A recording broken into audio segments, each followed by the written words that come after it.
পেশেন্টকে fire service এখন নিয়ে আসে একজন, ওদের মধ্যে একজন ড্রাইভারও আছে। তো ওদেরকে প্রাথমিক যা চিকিৎসা করা আমরা করছি। কেউকে সিটি স্ক্যান করতে পাঠিয়েছি, ওরা আবার এক্স রে করতে পাঠিয়েছি। তো এক্স রে নিয়ে আসুক, প্রাথমিক চিকিৎসার পর যা আমাদের মনে হবে। কোন জায়গাতে আছে তারা? এটা বাগমাতে হয়েছে, আমি যা দূর শুনতে হয়েছি। অবস্থা কীরকম আছে? 2-3 জনের অবস্থা একটু সিরিয়াসই আছে। তো সিটি স্ক্যানের জন্য পাঠিয়েছি, দেখি সিটি স্ক্যান রিপোর্ট কি আসে।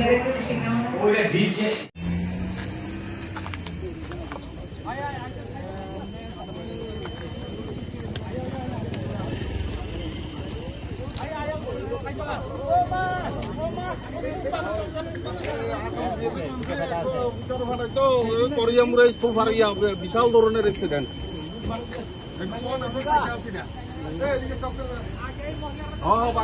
তাড়াতাড়ি